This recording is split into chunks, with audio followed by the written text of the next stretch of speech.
মুদাফ মুদাফ না হ্যাঁ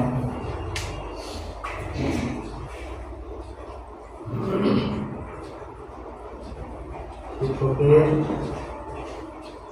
কাছে দুই শব্দের মধ্যে যদি র থাকে তাহলে বুঝতে হবে কি এদাফতের বাক্য হয়েছে বা এদাফতের আমল হয়েছে ঠিক না মুদাফ মানে হয়েছে মুদাফ মুদাফ নিলাই তাহলে কি হলো ইন্দা কি হলো ইন্দাল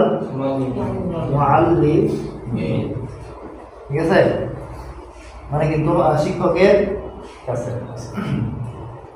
এখন যদি বলি তার কাছে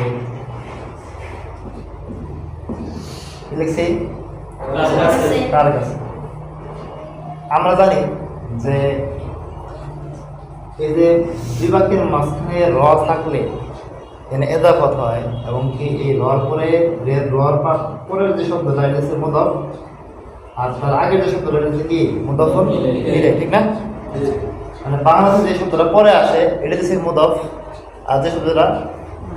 আগে আসে এটা কি মুদাফুন ইলাইহি আমি যেটা বাংলাতে পরে বলবো এটা হচ্ছে মুদাফ একমাত্র শেষ কার কাছে এখানে পরে আগে বলছি বাংলা যেখানে শেষ হয় আরবি সেখান থেকে শুরু হয় তাহলে কাছে আরবি কি আইন্দা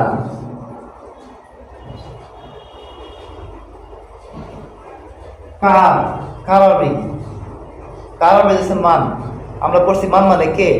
কিন্তু মুদাফের ক্ষেত্রে মুদাফিলের ক্ষেত্রে এটা মানে আরবি হয়ে যাবে কার ঠিক আছে আইন্দা কি বলো আইন্দা মান তাহলে ইন্দা মান কার কাছে আরবি কি কার সামনে বলো কার সামনে এই লাস্টে আমি বাংলাতে পরে যেটাকে বলতেছি সেটা কি আসবো আরবিতে আগে আসবে রোয়ার পরে যেটা আছে এটা কি মুদাফ ঠিক না মুদাফ সঙ্গে কি আসবো আমামা মান এই বুঝতে পারছো এখন যদি বলি যে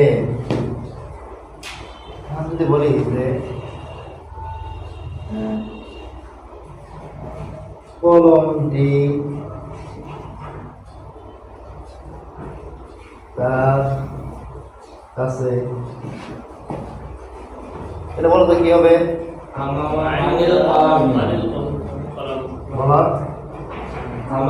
কার কাছে ইন্দা মানিল